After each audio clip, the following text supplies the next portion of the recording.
All right, you guys, I know. You had so many questions from the last video that you just need me to clarify it, right? I get it.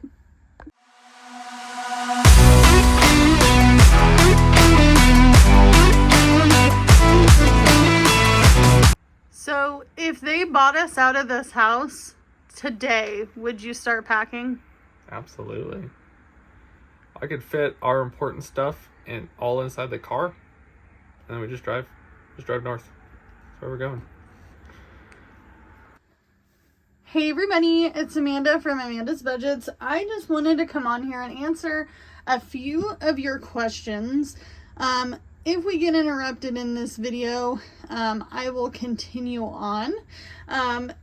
However, I wanted to make a few things clear, and I think by answering all of these questions, that a lot of you guys had honestly great questions, and I think that they are definitely valid enough to answer them. So let's get to it. If you are new to my channel, welcome. My name is Amanda. I am 35 years old. I live in Oregon and I'm on All Cash Budgeter. I do cash stuffing, sinking funds, savings challenges, all on a low income. If that's something you're interested in, please hit that like and subscribe button. Lately, I've been talking about a lot of non-budgeting things, okay? And that is one of the biggest questions that I have. Am I going to continue to budget here on YouTube? So, let's go ahead and answer some of these questions based off of previous video.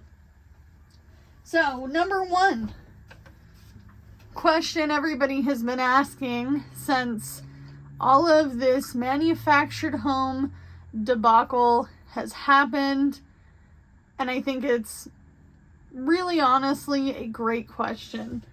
Are we moving?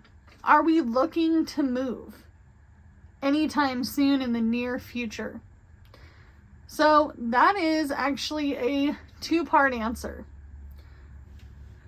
Yes and no. I know it's a little shocking. I haven't lived here that long. I've only been in this single wide since December of last year, so not even quite a year. We're in October, and you guys are probably thinking, why did she say yes? Because this was never meant to be a forever home. This is supposed to be a stepping stone, meaning this is a 1966 single wide. We're going to get it clear. I'm not going to put a lot of money into this. This was much cheaper than my apartment in the city, and I'm able to save more money living here than I have in a very, very long time. So I hope that that answers the question. So yes, eventually. No, not right this moment. Could we be moving sooner than we think? Absolutely. What will happen if we get bought out of this house? What will that look like? So, by Oregon state law, they have to give you 90 to 120 days to move from your current living situation. Because we own this, they would have to buy us out based off of the economic situation in our area, as well as what the value of this particular place is worth, and they would have to have an assessor come and look at all of these units. How much are they worth? How much are they worth altogether? How much are they worth individually? And all the things. Okay? Have we considered moving back into an apartment? At this point in time, the answer is absolutely not. I was paying $1,480 at my previous apartment. Okay? I pay $550 now, and I'm saving $930 a month on just my rent. Now, I had other utilities that I had to pay at that apartment. If you have been watching me long enough, you knew that we lived in a townhome without a washer, a dryer, no amenities. and no ability to really do anything about the rent. The rent was going up 9% to 10% every single year, and that was getting astronomical. It was getting to the point where, honestly, my neighbor, who is still my best friend of 20 some odd years, him and his wife pay a ridiculous sum for rent there. And it goes up every single year when you go to sign a new lease. Even if you're on a month to month, which is crazy to me. Will the new utility costs be changing your budget? Absolutely. It's going to change. That's a guarantee. Will it change how we're doing things in this particular binder? A little bit. I am going to try to add, before the end of the year, the $33 for trash into my month ahead, as well as, I think, according to the water company that I called that does this whole city area, this whole tiny town area of 7,000 people or less, and they said that the highest bill in something like this situation would be $110. So probably we'll be adding roughly $144 to this binder before December 31st. Okay? Now, these changes can definitely mean a lot of things. First of all, we have a massive leak in this park. There is a massive leak in the pipes. It has cost the previous owner quite a bit of money, and it's expensive to fix it. So I know why they're doing what they're doing. I get it. And everything is expensive. We currently have one dumpster for our entirety of our park. It's just not enough. It's not enough. So everybody getting their own trash system is actually something that I'm grateful for. However, I do hope it comes with recycling, because we didn't have recycling before this, which is crazy pants to me. Here's another question. Do you have a safety net if you were forced out of your home within the next few months? So I didn't really want to share this one, but we do have friends who live in the big city, 2 or 3 hours from here. They're really, really good friends of my husband's, and they're most likely more of a family situation than a friend situation. My husband has been best friends with this friend of his for almost all of his childhood and all of his adult life. So their family is definitely not, they're not unaware of our situation, and they would be comfortable with letting us kind of skid by for a little bit if we had to go and stay there.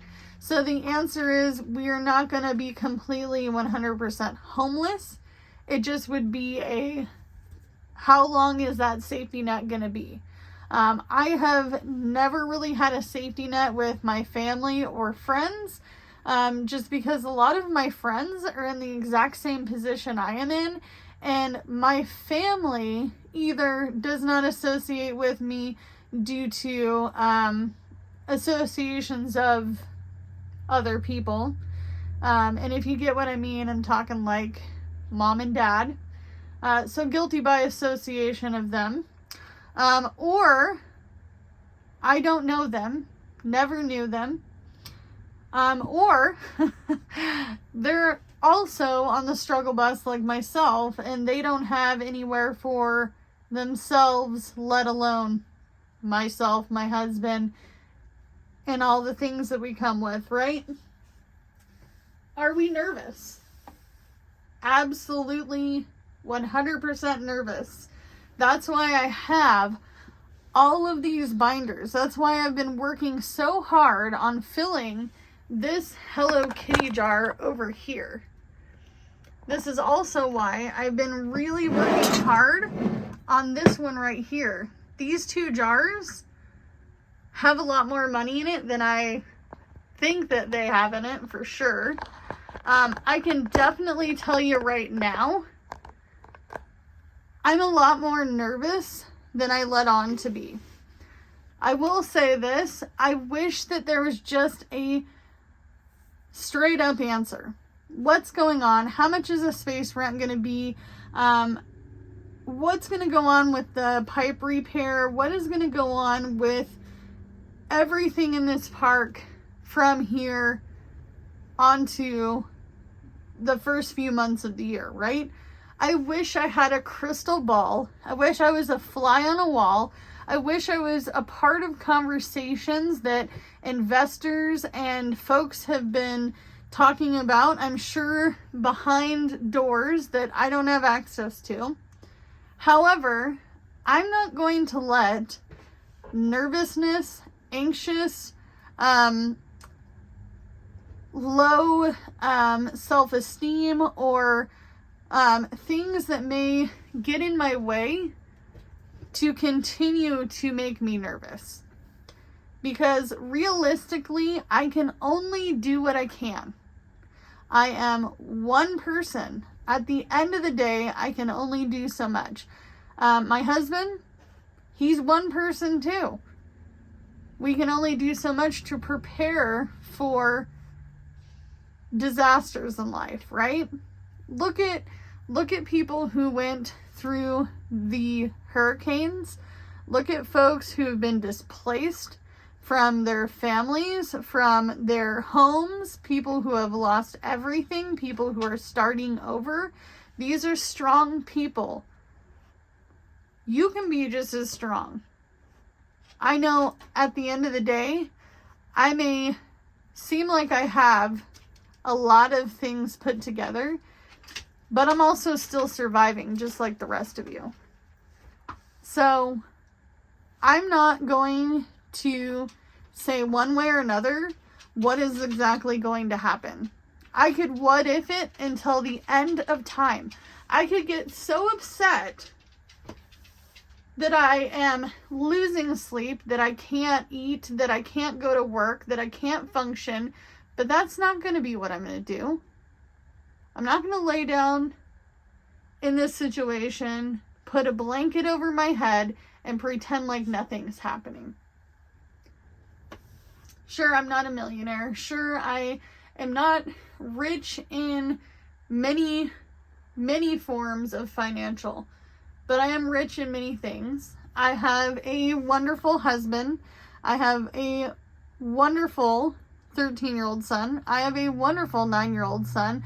I have a wonderful dad. I have a wonderful family made of people that I have chose that are friends and long-term people in my life. I am rich with the best dog anybody could ask for.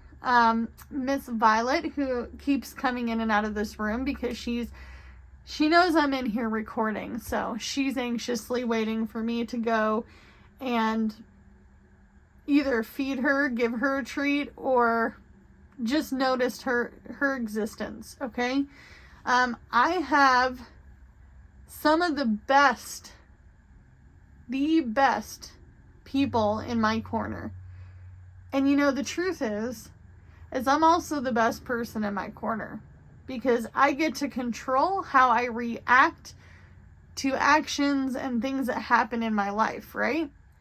I get to control how I react. So, I'm not going to lose sleep over this. I'm just going to keep doing what I can with what I've got because it's all I have to work with. And you should too, besties. So, I will see you guys in the next video. Bye, guys. Oh, hey, by the way, if you thought that this budgeting journey was over, it's definitely far from over. Bye, guys.